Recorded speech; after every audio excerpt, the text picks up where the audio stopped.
Yo les bros, bienvenue sur Spatule Bro, je suis le chef et on se retrouve aujourd'hui pour l'ultime review de l'ultime épisode de la saison 1 de Hell's Paradise, adaptation du manga éponyme.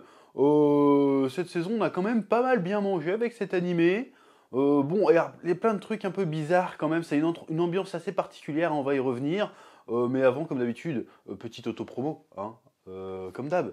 Arena Tome 3 disponible en librairie, dans toutes les bonnes librairies de Bonalois. Voilà, on commence à avoir les premiers retours. La clientèle est satisfaite, j'ai envie de te dire. Le taf est fait, le tome 3, meilleur tome depuis le début, bien évidemment. Et vous n'êtes pas prêts pour le tome 4, bien évidemment. Je rappelle aussi que la saison 2 au format Webtoon est disponible sur l'application de Webtoon Ono, hein, le lien est dans la description, d'ailleurs apparemment ça cartonne pas mal aussi sur la plateforme Ono, donc ça fait plaisir, donc continuez à porter de la force, ça fait plaisir, vous n'êtes pas prêts pour le tome 4, qui est la seconde partie de la saison 2, et vous êtes encore moins prêts pour la saison 3, qui est déjà en cours de préparation, mais bien sûr, mais oui, incroyable, lien dans la description, place à la review, oui. Bon, alors, ce finish de saison est un peu étrange quand même, parce qu'on n'a pas l'impression que c'était vraiment une fin de saison pour le coup.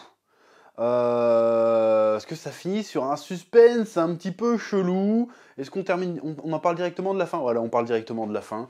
Bon, à la fin, bon, on est toujours dans cette exploration du Tao, hein, donc l'espèce d'énergie ésotérique de cet animé, de cet univers. Bon, c'est un équivalent du chakra, du ki, t'appelles ça comme tu veux, du nen même, pourquoi pas. C'est l'énergie ésotérique de ce manga. Donc l'aveugle, j'ai oublié les noms encore une fois, comme d'habitude. Donc l'aveugle, on savait déjà qu'il avait une prédisposition, parce qu'il était aveugle, et que du coup, il était plus sensible que d'autres à ces vagues, il appelle ça des vagues, parce que lui, il appelait ça comme ça, parce qu'il savait pas comment ça s'appelait. Donc il a développé une technique plus ou moins similaire à celle de Sagiri, et du coup, ils arrivent tous plus ou moins à le faire. On apprend aussi que la petite meuf sauvage, on va l'appeler comme ça, j'ai oublié son blaze aussi, est capable d'utiliser le Tao pour soigner les gens, mais bon, elle le faisait instinctivement avec son grand-père. Bon, ça commence à être un petit peu fastoche, le délire de non, mais en fait, ils sont tous spéciaux, ils ont tous des sensibilités comme par hasard. Bon, je comprends la nécessité de un peu équilibrer un peu les combats, parce que sinon, ça va devenir un court-métrage, le bordel. Mais quand même, juste l'excuse de oh bah en fait j'ai toujours su le faire, mais sauf que je le savais pas, je me rendais pas compte. Bon, le délire, les combattants aguerris qui s'éveillent au truc au contact du. Bah, c'est un peu comme le naine. Dans le naine, Gon et Kirua, ils s'éveillent au naine à force d'être confrontés au naine. C'est-à-dire que quand ils arrivent dans la tour céleste, ils croisent le mec à lunettes, j'ai oublié son nom, il fait bon, vous avez l'air être capable d'encaisser le truc, je vais vous attaquer avec le naine, et du coup, quand vous aurez subi une attaque de naine, bah ça va ouvrir vos co, je sais pas quoi, vos chocos, je sais pas quoi là, ça va ouvrir vos méridiens de naine, et du coup, vous serez capable de voir et de ressentir le naine, et donc de l'utiliser. Voilà, c'est un peu le même délire, toi. Sauf que là, tu me mets une gamine qui s'est jamais battue de sa vie, qui sait pas tenir une épée, et puis, oh bah en fait, je peux quand même le faire parce que je peux soigner mon grand-père en faisant des câlins. Je veux dire, frérot, c'est bon. Ou alors justifie-le comme je viens de te le dire dans le NEN, avec le NEN, dans Hunter x Hunter. C'est genre, les gars, ils ont été confrontés au truc, ça les a permis de s'éveiller, tu vois. À la limite, là, on peut l'entendre, mais là, donner une explication à chaque personnage de pourquoi, du comment ils arrivent à le faire, ça commence à être... on rame, tu vois ce que je veux dire? Je dis juste, bah, les humains, à force d'être confrontés au Tao, et ben, s'ils sont sensibles, et ben, ils le développent eux-mêmes. Et là, j'aurais dit, ok, ça passe, je comprends. Pas genre, oui, mais en fait, je l'ai toujours utilisé parce que non, non, non, arrête. Ou juste dire tout simplement que c'est l'environnement de l'île qui fait qu'il s'éveille au truc aussi, tout simplement, hein. Ça peut marcher, hein.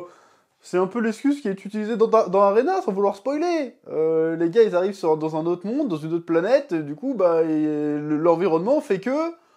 Et ben, du coup, c'est plus juste des humains normaux, tu vois. Et pourquoi pas? Ça marche, ça fonctionne, c'est simple, efficace, rapide. Tout simplement, pourquoi tu me fais des trucs compliqués? Genre, ouais, mais en fait, j'ai toujours utilisé, mais je savais pas. Trop d'explications, tu l'explication. Sois simple. Surtout qu'on s'en fout, en fait. Vas-y, file-leur des super pouvoirs, on s'en bat les couilles de l'explication. Pourquoi tu veux toujours donner l'explication aussi? Tu vois ce que je veux dire ou pas? Bon, ça, c'est la partie qui m'a un peu saoulé, mais qui est nécessaire un petit peu pour expliquer comment dirais-je? Comment fonctionne le Tao, c'est important de l'expliquer. Comment les autres peuvent l'utiliser et dire que ça vient forcément de leur passé? Non. Alors la subtilité est subtile. J'espère que tu vas comprendre ce que je veux dire. expliquer comment fonctionne le naine, d'accord. Expliquer qu'en fait, t'as toujours eu le naine, mais qu'en fait, tu savais pas, parce qu'en fait, quand t'étais petite, tu jouais au foot, et du coup, je t'invente un pitch de merde. Du coup, t'avais l'habitude de bien ressentir le ballon, comme dans Olive et Tom, et du coup, ça a développé ton naine. Non, c'est pas comme ça. Dis juste... on est sur une île bizarre, il y a une énergie bizarre qui entoure l'île, l'énergie bizarre nous donne de l'énergie bizarre, on se rend compte qu'on est capable de l'utiliser nous aussi. Voilà, point, c'est tout, on a compris. Tu vois ce que je veux dire? Surtout que je voulais même pas commencer par ça, à la base je voulais parler de la fin de l'épisode, donc du coup, mais c'est lié. Du coup, l'utilisation du Tao, pour des humains normaux, a un contre-coup physique et psychologique, c'est-à-dire que Sagiri se met à cracher du sang parce que c'est en train de la niquer de l'intérieur, alors que ce bon vieux Gabimaru se retrouve à être un peu amnésique, à perdre un peu la boule. Et donc il est là, mais attends, qu'est-ce que je fous là Oh, je me souviens pas du message de ma femme, mais qui sont ces gens? Qu'est-ce qu'on fait dans cette grotte? Qu'est-ce qui se passe? Et dans le même temps, t'as la ninja à poil qui explique, oh c'est bizarre qu'il ait une femme aussi jeune, peut-être que c'était une illusion, peut-être qu'on lui a menti, et du coup, on essaye de nous mettre dans la tête l'idée que, oh, si ça se trouve, Gabimaru, depuis le début, on lui ment, et sa motivation est basée sur une illusion, et en fait, il a jamais eu de femme. Et en fait, il était dans un genjutsu, mais solide le genjutsu quand même. Level Itachi, le genjutsu quand même, pour faire croire que t'as une femme. À la limite que la femme soit une traîtresse, à la limite ça aurait pu passer, mais juste que, en fait, il a jamais eu de femme, il était tout seul, il parlait à lui-même parce qu'il était dans un méga genjutsu Tsukuyomi infini. Bon, pourquoi pas. Et ils essayent de te mettre le doute sur le fait que Gabimaru, en fait, ses motivations n'existent pas, qu'il est sur une illusion, et du coup, a priori, il va redevenir le vide, il va redevenir le tueur froid, sanguinaire et méticuleux qu'il était avant. Alors je dis oui, mais pourquoi, en fait, à ce stade-là de l'histoire, nous mettre ça? Là, j'ai trouvé que ça fait... bon, on va voir comment ça va être traité, mais ça me fait un peu suspense et péripéties, juste pour la mettre là. J'ai pas trop compris l'intérêt de questionner ça à ce moment-là de l'histoire. Alors peut-être que ça va être très bien traité dans la saison 2, on verra bien. Peut-être que je lirai le manga entre-temps. Mais là, ça m'a semblé chelou. Vous voulez aller où avec ça, en fait? Parce que, allez, admettons... En fait, je crois pas que ce soit une illusion. Admettons que ce soit vraiment une illusion, que depuis le début on l'a menti. Qu'est-ce qui se passe? On fait quoi avec? Donc il redevient taré, il redevient psychopathe, il bute tout le monde, qu'est-ce qui se passe? C'est très très bizarre. Alors je sais que le but c'est certainement de questionner ses motivations, de questionner son sens de la réalité et tutti quanti, je comprends. Mais quelle autre réponse pouvez-vous apporter que, en fait non, c'était pas une illusion, en fait. Parce que sinon tu fais quoi avec le personnage? Si c'était une illusion, il a plus aucune raison de se battre vraiment. Il va buter tout le monde, il va se barrer de l'île, en fait. Tu vois ce que je veux dire? Et puis même, on nous a suffisamment expliqué le comment du pourquoi il s'est fait condamner à mort. C'est parce que son village, ils ont essayé de le tenir, ils lui ont filé une femme. Ça n'a pas suffi de lui donner une femme, donc il a quand même voulu s'enfuir avec sa femme. Ils ont dit, oh si c'est comme ça, on va te refourguer. Parce que là, on n'arrive pas à te tenir, on va te refourguer. Donc si la femme était une illusion de base, pourquoi le refourguer quand même? Parce que l'illusion n'a pas marché finalement? Mais en fait, l'illusion a quand même marché parce que du coup, il s'attachait à cette illusion de sa femme pour survivre et qu'il refusait de se faire décapiter. Ça devient un peu complexe votre délire là. Donc je ne sais pas où ce qu'ils veulent en venir avec cette histoire de ce suspense de perte de mémoire. Très très bizarre. En plus, je trouve que ça arrive tôt dans l'histoire quand même. Alors je sais que c'est pas un manga très long, je crois qu'il y a 12-13 tomes, mais je trouve que ça arrive tôt dans l'histoire. On a passé tout le reste de l'épisode à nous dire non mais en fait je suis plus comme avant. C'est bon, maintenant j'ai un cœur, maintenant je comprends, en plus ça me rend plus fort. Et puis tout d'un coup, juste après, en fait non, j'ai tout oublié, du coup je suis redevenu méchant. C'est bizarre comme délire. Où vont-ils aller avec ça? Nous verrons bien. Mais pour l'instant, je suis sceptique. Oui. Bon, sinon cet épisode marque le trépas, le trépas du premier éternel à tomber sous le coup des samouraïs et autres assassins qui traînent sur l'île. Encore une fois, il y a un délire boss de Dark Souls, boss de comment ça s'appelle, de Sekiro dans les designs et tout, même dans les techniques, tu vois, il a un pattern. C'est un boss, il a un pattern. C'est, vas-y, tentacule floral. Si les tentacules florales, tu les esquives, après t'as les rayons laser qui arrivent, et après tu peux t'approcher, t'attaques, tu réesquives, tu sais, il y a vraiment des patterns. D'ailleurs, ils finissent par l'avoir, le pattern, hein. Ils ont le pattern pour le frapper, et puis après, on a trouvé le point faible, c'est l'ovule de la plante. Vas-y. Bon, esthétiquement, d'ailleurs, je trouve les boss très réussis, du coup. Hein. Je pense que c'est vraiment une inspiration à tout ce qui est... comment on appelle? C'est quoi ce studio? Form Software, je crois que c'est ça. J'y connais rien en jeu vidéo, je te sors des références, mais vite fait. Tu sens qu'il y a une inspiration quand même dans les designs monstrueux, et puis même, il ouvre l'ovule du truc, tu te dis, ouais, ça va finir. Après tout, il y a plein de têtes dégueulasses. C'est vraiment très très moche, très très effrayant, mais en même temps, c'est très esthétisé, donc c'est moche, effrayant, dégueulasse, mais en même temps, c'est assez joli. il y a une petite recherche esthétique avec le côté fleurs et tout, qui est plutôt pas mal. Et tu vois qu'ils arrivent à s'en sortir, à battre le boss, et le boss explose en fleurs. Pouf. Et c'était plutôt joli. Évidemment, il y a la mort de Senta aussi, j'ai retenu son nom cette fois. Senta qui meurt, et puis qui meurt avec apaisement. Là, il y a la ninja à moitié à poil. Yozura, je crois qu'elle s'appelle, un truc comme ça, qui le réconforte. Bon, c'est touchant, ça fait des petites émotions, tout le monde chiale, tu vois, ça fonctionne plutôt bien. Donc c'était un bon épisode, mais globalement, la saison, quand même, ça avance pas très vite, mais c'est pas forcément un défaut. En fait, il y a une espèce d'ambiance un petit peu étrange. On est vraiment en train de te poser une ambiance, de te faire comprendre l'univers.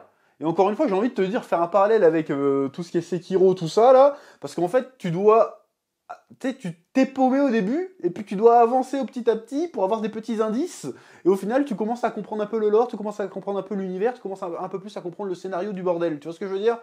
Donc, je sais pas si je pense que c'est une inspiration, hein, le délire, mais ça marche plutôt bien, il y a vraiment une ambiance particulière. Alors, après, c'est juste que niveau animation, ça a jamais vraiment brillé, je trouve. Il n'y a pas eu de moment un peu sakugesque comme on a pu avoir avec Demon Slayer, ou même récemment avec One Piece, tout ça. On n'a pas eu ça, ce qui est bien dommage, parce que je pense qu'il y a eu peut-être dans le premier épisode vite fait, mais il y a eu des scènes où ça aurait pu être pas mal de mettre ce genre d'animation un peu au-dessus du reste. Voilà. Après, niveau musique, niveau ambiance, ça fonctionnait très très bien. Voilà. Il y a un délire particulier, un peu bizarre, un peu étrange, un peu éthéré dans cette série, que j'aime bien. Il y a un côté intriguant, un côté fascinant. Alors ça veut pas dire que c'est parfait de chez parfait, que c'est un truc de ouf pour autant.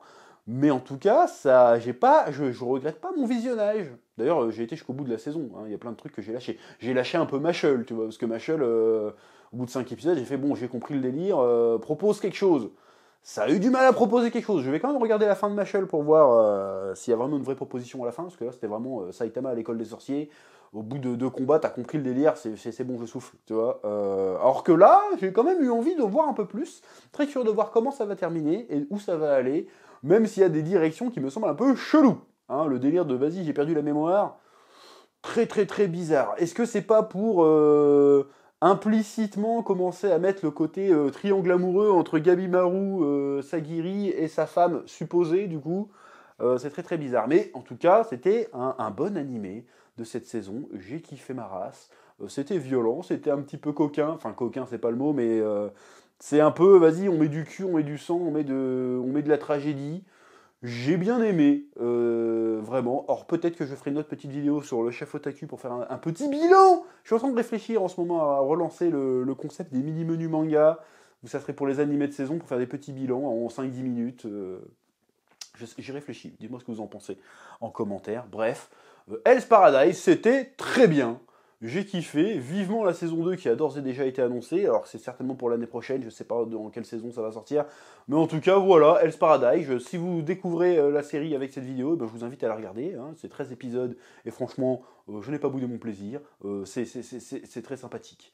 Voilà, c'est à peu près tout ce que je veux dire. Une saison bien sympathique, bien intrigante. Alors je pense pas qu'il y aurait 3-4 saisons, parce qu'il y en aura, vu qu'il n'y a que 13 tomes. Je sais pas où c'est qui nous emmène avec la première saison. Ceux qui lisent le manga, vous me direz, hein, parce que si on n'est que à 3-4 tomes avec cette première saison, effectivement, on pourra faire une série un peu longue. Mais si c'est pas le cas, bah, du coup, bah, ça sera une série assez courte, hein, peut-être 2-3 saisons, on verra bien. Bref, comme d'habitude, c'est tout ce que j'avais à dire. Je vous laisse le temps de mettre un petit pouce bleu, de mettre un petit commentaire pour le référencement, bien évidemment, ça fait plaisir. Et je vous dis à très bientôt. D'ailleurs, petite annonce aussi que je fais en fin de vidéo, je serai présent à Japan Expo. Je sais plus c'est quoi les dates, mais je serai présent les 4 jours de Japan Expo en dédicace sur le stand de Vega Dupuis. Et je précise, je suis invité par mon éditeur Vega Dupuis. Je suis pas invité par Japan Expo. Voilà, je te le dis direct. Donc voilà, je serai sur le stand de Vega Dupuis et uniquement sur le stand de Vega Dupuis, a priori. Et s'il y a du changement, je vous en tiendrai informé sur mes différents réseaux sociaux, Instagram, Twitter, ou l'onglet communauté directement. Bref, que la passion vous guide. Oui.